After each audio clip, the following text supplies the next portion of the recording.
శుంకర లావణ్య అనే 18 సంవత్సరాల ఈ అమ్మాయి వ్యభిచారం చేస్తూ పబ్లిక్ ప్లేస్లో పట్టుబడినందుకు immoral traffic prevention act 1956 and under section 366A 370A ప్రకారం కేసు ఫైల్ అయింది.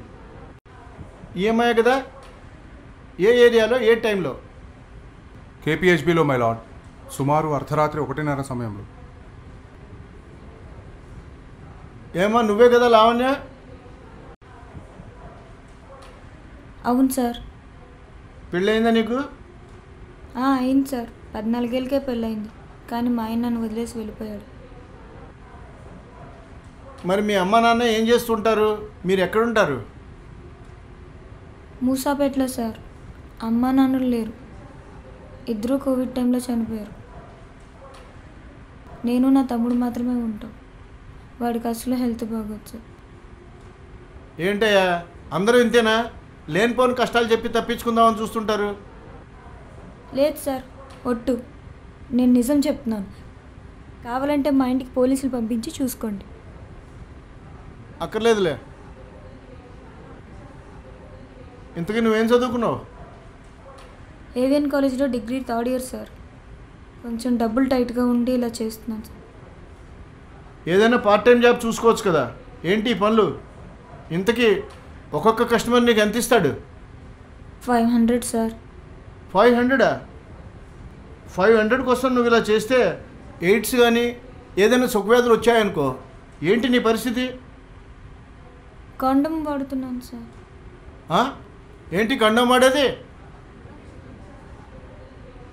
ఎవరన్నా ఆత్రంగా చేసేప్పుడు ఊడిపోతే? కండం 98% సేఫ్, 100% కాదు. ఏడా ఈ అమ్మాయితో దొరికినాడు ఎక్కడ? వాడు పారిపోయాడు మై లార్డ్. వాడు పారిపోలేదు సార్. వాడి దగ్గర వీళ్ళే డబ్బులు చైన్ తీసుకుని వదిలేశారు. లేదు మై లార్డ్, తను అబద్ధం చెప్తుంది. వాడు నిజంగానే పారిపోయాడు.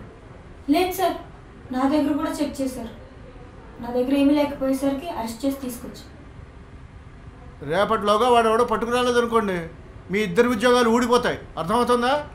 అలాగే సార్. అలాగే సార్. ఏంటయ్యా ఈ అమ్మాయి ఇంతకు ముందు ఎప్పుడైనా దొరికిందా? ఇదే మొదటిసారా? లేదు సార్, ఇదే మొదటిసారి. నువ్వు వ్యభిచారం చేస్తూ దొరకటం ఇదే మొదటిసారి కాబట్టి ఫైన్తో వదిలేస్తున్నా.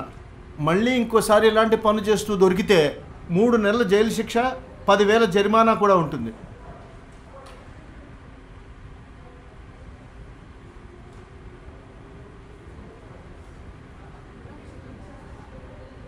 శుంకర లావణ్య అనే ఈ ముద్దాయి పబ్లిక్ ప్లేస్లో వ్యభిచారం చేస్తూ పోలీసులకు పట్టుబడినందుకు ఇమ్మోరల్ ట్రాఫిక్ ప్రివెన్షన్ యాక్ట్ 1956 మరియు అండర్ సెక్షన్ 366A 370A ప్రకారం నేరం రుజువైనందున ముద్దాయి లావణ్యకు 500 రూపాయల జరిమానా విధిస్తూ ఈ కోర్టు తీర్పునిస్తుంది.